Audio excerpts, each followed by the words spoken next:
I keep my goals to myself, cause whenever I share it with folks, they get a look upon their face and their memory floats to a time where their goals and the stars ain't... What's going on with Smackdown? Why did Gunther show up on Smackdown to choke out Cody Rhodes? It makes zero sense. What was the point of that? Why was Cody Rhodes confronted by Ricky Saints? Why did they put Ricky Saints in the Carmelo Hayes position? This is the same position that Carmelo Hayes was in a while back. It's not good. Where's Randy Orton? Where's Drew McIntyre?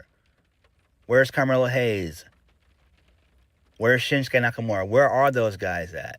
It makes no sense. This is weird to me.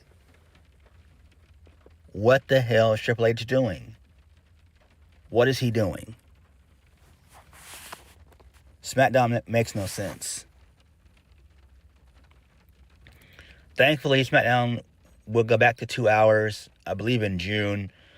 I'm not sure when in June, but I know it's in June, so that'll be good. But I mean, it's not really going to mean anything. 2 hours and 3 hours, it's still bad either way. SmackDown is basically one of the worst wrestling shows of the week next to Dynamite. It's not saying much, but whatever. All right, so we're going to get into SmackDown for May the 1st, 2026. It's insane that we are almost halfway through the year. How time flies. All right, we kick the show off with Cody Rhodes. He comes out, he gets a good reaction. He does the usual, what do you want to talk about, shtick. He said that he met with WWE's medical staff and GM Nick Aldis to find out if he'll be medically cleared for action. And he said that he's cleared for action. And he wants to know what's next. Cody Rhodes wants to know what's next for him. So, Ricky Saints comes out. He gets a pretty okay reaction of boos. So Ricky says he's young, successful, rich, debonair, suave, everything your baby mama wishes you were. That's hilarious there. He looked at Cody and said, wow, there you are. He said he knows Cody feels a change in the air. He said that change is a revolution, and there is one man leading that revolution. Welcome to Friday Night Saints. So I like that right there. Cody asked, what's the difference since the last time you stepped up to him, basically referring him to, their time in AEW. Ricky says that he's got staples in his head and his eyes busted open, talking about Cody Rhodes. Ricky said his title reigns have aged him 30 years, talking about Cody Rhodes. Ricky said he might be wrong about all that, but he's a former NXT champion and a former North American champion. He said he's absolute, and he has congratulated him behind the scenes, milestone after milestone, when it was a detriment to his career. He said he wants the same extended to him because he's here to relieve you of your duties, champ. So Cody said this is an easy thread to pull. He said since he's cleared, they should fight tonight. Ricky Saints said he didn't come out there to make a statement, but rather change who the show is about. Cody said he's easy to find, hard to beat, and then that was it. This was fine, but why are we immediately putting Ricky Saints out there like that? Ricky Saints should already have a feud lined up for him. That doesn't necessarily mean him going up against Cody and losing, which happened later on in the show. Again, this is the same predicament they put Carmelo Hayes in a couple years back, right? You don't do that. You don't do that. Ricky should already have a feud that's tailor-made for him. Maybe somebody like Nakamura comes out and makes an open challenge. Maybe Ricky Saints, challenges him to a match or whatever, or accepts his match or something like that or whatever. and then they feud for a while, right? Something like that, or him and Nakamura could have like a backstage promo or whatever, or you just do a vignette for a little bit. I don't know, but putting Ricky in this position right here is not good. It's just not good, man. But what's done is done. Moving on, this leads us into Charlotte Flair and Alexa Bliss. They're backstage being interviewed by Kathy Kelly. She asked if they're worried about fatal influences numbers advantage. So Rhea shows up. She said that she was ambushed last week, so she was willing to put her differences aside if they were to help out. So Bliss said that was really nice of her, but looked nervously to Charlotte. So Charlotte just said just because they've teamed before doesn't mean they should team again. Charlotte told Alexa Bliss that she only needs her. Three's kind of a crowd. She asked Alexa to follow her. Bliss told Rhea she better leave. Okay, that's fine, whatever. Moving on from that, this leads us into the first match of the night. Jacy Jayne defeats Charlotte Flair. So they're doing pretty good with Jacy Jayne. This is great. So she won via the encore elbow, rolling encore for the 1, 2, 3, which was great because Fatal Influence, they distracted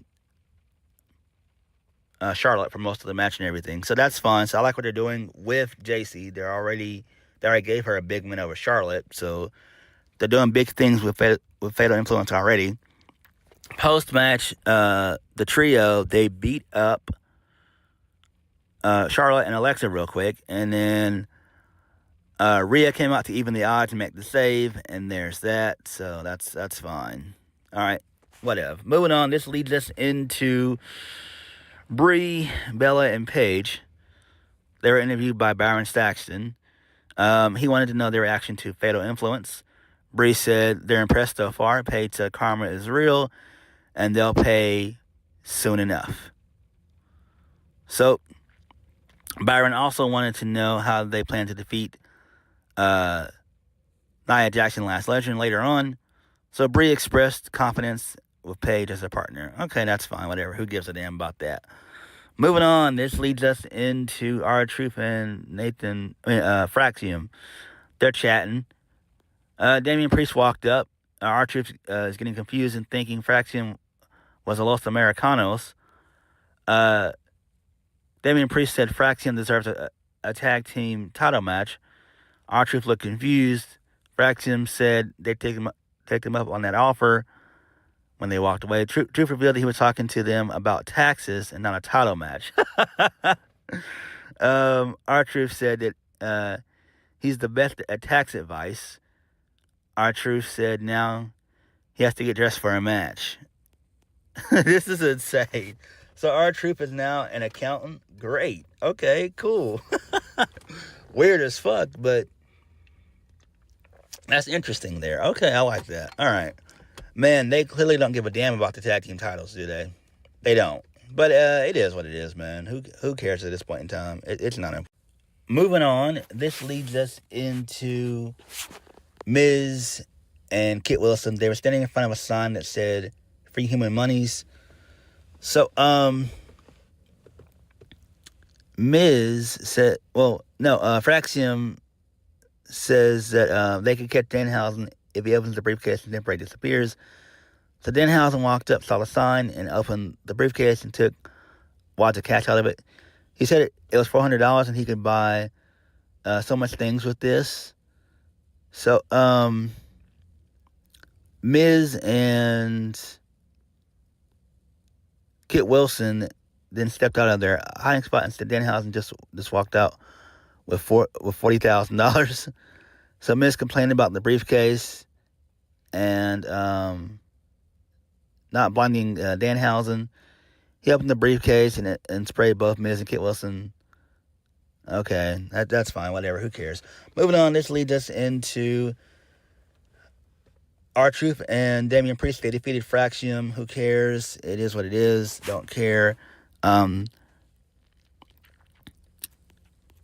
Then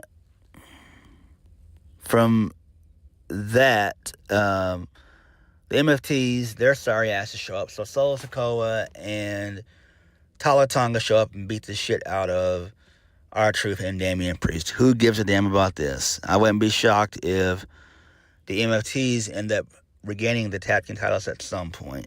I don't give a fuck about any of this shit. I really don't. Moving right along. So Solo gets on the mic and says that Jacob Fatu made a big mistake. So Solo said that Fatu took out his family, and his family is my family, his blood is my blood. He told Jacob Fatu. He said, when your ass gets to this building, you're a dead man walking. So the Usos show up. They confront their little bro, Solo. So Jimmy said they understand that Solo has an issue with Jacob. Solo said he isn't the only one.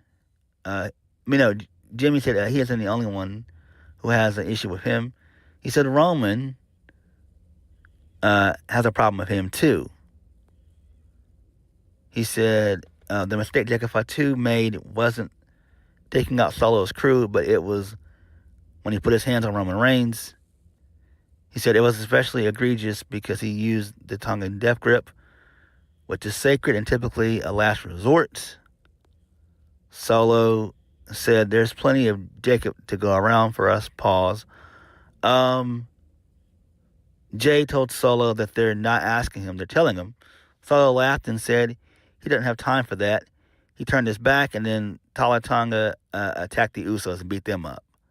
Solo told the Usos to tell Roman that he isn't his tribal chief, and what he says, we don't give a damn.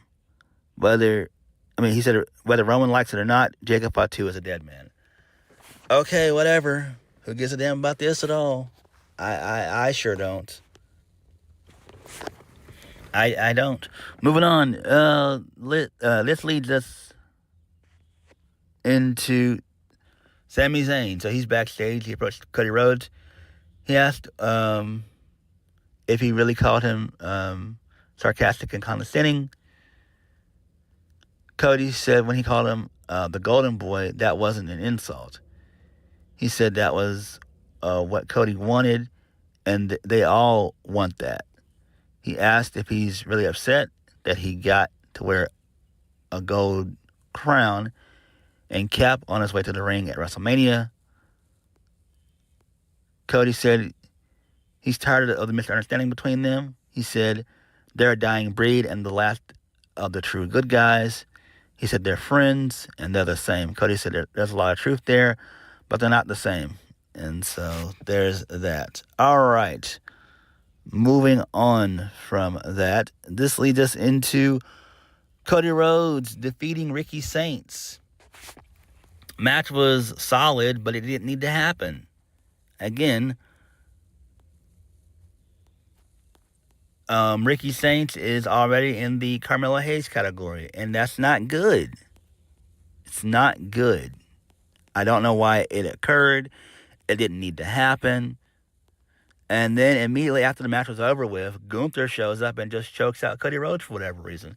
Make that make sense. What the hell's going on here? What is going on? This makes zero sense. And this match was short. Like, this thing lasted about 8 to 10 minutes. I don't know, man. I really don't know why this happened.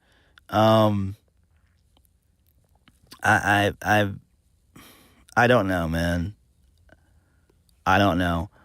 I don't know what they're doing with anybody on this show. I don't. It's like, why do you put Ricky Saints in this position? He doesn't benefit. He lost on his debut. He lost his debut match, right?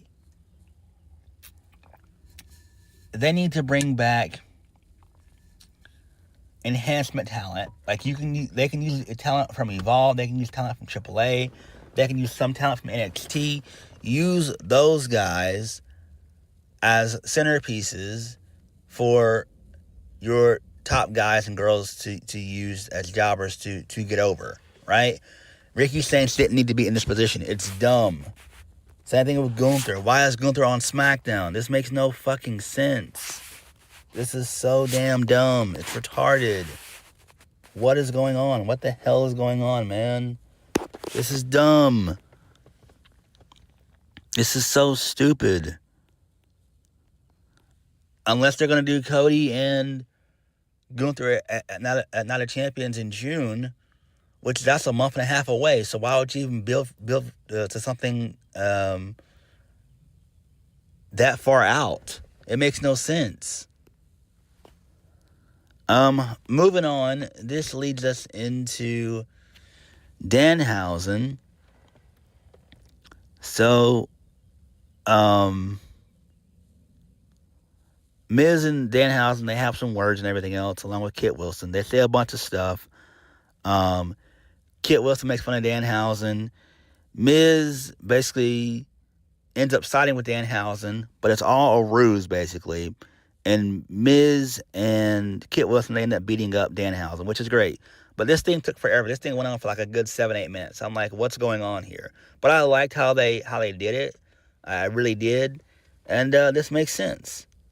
So I like it. It's just, this went on way too long for me. It went way too long for my liking. You know, Miz mentioned how he was cursed and everything else and all that stuff. He gave into that. You know, talking about all the things that happened to him so far and everything. Again, I liked all that. It was just too long. This went on way too long for my liking. This felt like it went on for like 15 minutes when it should have went on for like a good 3 minutes at least. So, you know, there's that. I like that. Moving on. This leads us into Royce Keys. He defeats Angel Garza. Well, at least Angel Garza, at least Los Americanos, Los Garza, at least they're still there, which is a blessing. That's great. So I'm glad they're there. Hobbs winning is fine. That makes sense. But he is their excellence, and that's not good. That is not good at all. Moving on, this leads us into Tiffany Stratton. She's backstage with Kathy Kelly. She said she feels people should be coming to her for title opportunities, and she wanted to do an open challenge. So Chelsea Green shows up. She's been gone for a month, so I'm glad she's back from a wheelchair, and now she's walking, and it's a miracle. So I'm glad. Yay! Praise the Creator above. She asked to go out for birthday drinks. Tiffany said she couldn't think of a worse way to celebrate her birthday. So Kiana James and Julia, they showed up. Kiana said her job is to secure Julia a rematch. Tiffany said she's giving Kiana James a match next week. Chelsea Green wished her the best, and Julia glared at Kiana James, and that was it. So I have no idea why they're trying to break up Kiana James and Julia. It seems like they might break them up so that way they can kind of maybe put Julia on Raw and have Asuka mentor Julia. I think that would make the most sense, and that's kind of where they're going with all this. Because Kiana James, she has a lot of upside. She's good in ring, good promo, good character work, and she looks good. She looks really attractive. She's very attractive. So she checks all the boxes in my book. And I think it's the same way for WWE. She checks all their boxes. Like, she's good. She's very, very good. And I think Julia being on Raw could be what she needs for a while. So, you know, there's that. Moving on, this leads us into Royce Keys. Him and Jacob Fatu, they dapped each other up and smiled. So, Royce Keys said that he's known Jacob for about 14 or 15 years, and he's still the same guy. He begins to reminisce about his 1989 Honda Accord, and pulling a 12-hour shift at the warehouse. He said the Usos are back on top. He told Jacob Fatu, werewolf your ass up. He told him not to let Roman take food off of his table. Or maybe in a WWE made you forget the smell of the streets. I love that. That was awesome. He said, people like us, we take everything we want. And then both Jacob Fatu and Royce Keys are attacked by Talla, Tonga, and Solo Sikoa. Didn't like that part, but I did like the quick reminiscing about, old times and stuff. That was really cool. I like that. Good stuff there. All right, moving on. This leads us into Sami Zayn. He didn't say much of anything.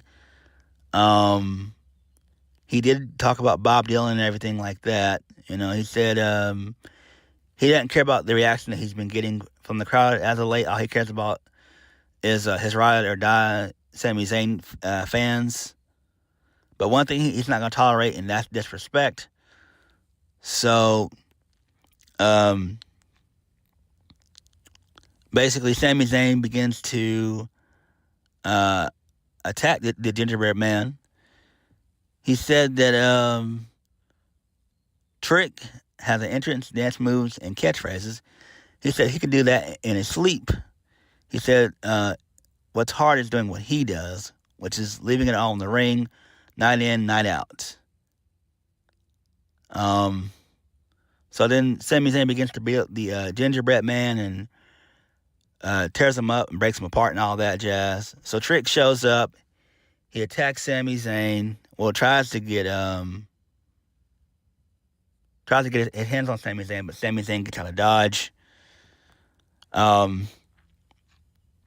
So there's that. So this is fine, but again, this went on way too long. This should have lasted for about 2-3 minutes with Sami Zayn doing this. Again, they're leaning into him turning heel, basically. He's not a full-fledged heel yet, but he's leaning towards it week in and week out. So, whatever. Who gives a damn? Moving on.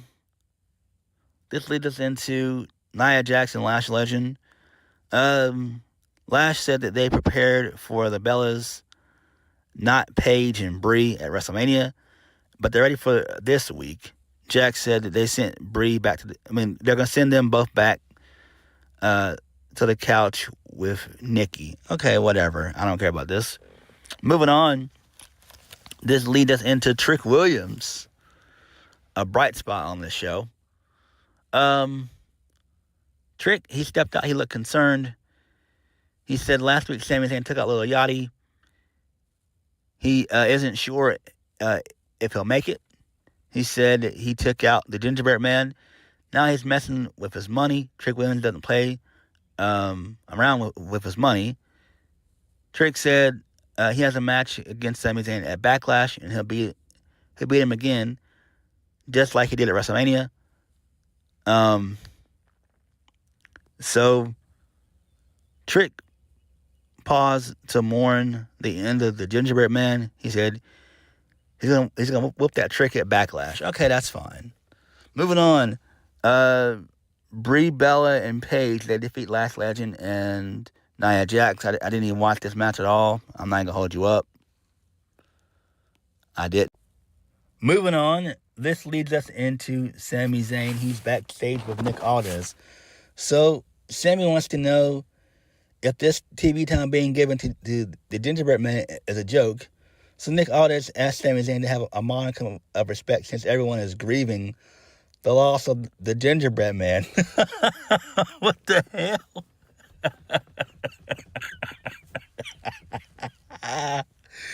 Oh, man, that's insane. Yo.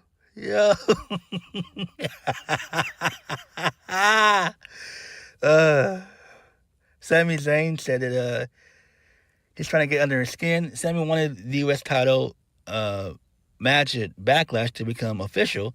Nick Aldis said that's fine with him, so Sami Zayn left. Danhausen walked up and demanded a match.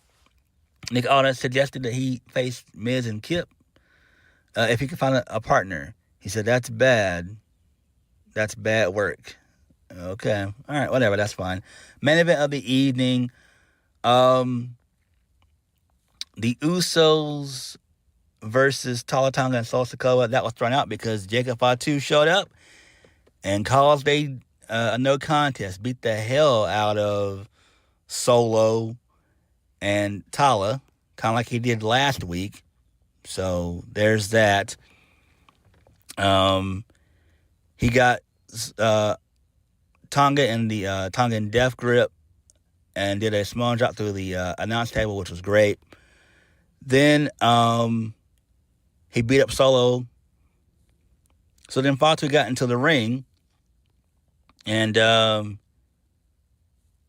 he just walked past the Usos. And then Jacob Fatu went on the ramp, and he told the Usos to tell Roman that he's going to dog walk his ass at Backlash. He said he's on gas, no brakes, and then that was it. All right, that's fine there, I guess. So Jacob is the star of SmackDown. This is fine. I actually like this. This is interesting. Now, apparently, rumor has it, maybe Zilla Fatu will show up next week at Backlash. And I'll say, if they pull this off, that will be fucking tremendous. I hope it happens, but I don't have any faith in Triple H in doing it. He very well could do it. It's possible, but I doubt it. I highly doubt it. So it is what it is. SmackDown was not good. Again, Ricky Saints has already been misused on his first night on the main roster. Not good. He shouldn't have been in this situation. There should have been somebody on SmackDown that he could feud with for a while, right? I don't know, man. Gunther, why is he on SmackDown? It makes no sense. I really don't know what they're doing anymore. I don't know. I don't. I'm at a loss for words. Like, where's Randy Orton? Where's Drew McIntyre? Where's Carmelo Hayes? Where's Nakamura? I don't know. I really don't know. All this stuff is so confusing. It's so very confusing. But it is what it is. But what did you guys think of SmackDown? Let me know. Like, comment, subscribe. Peace.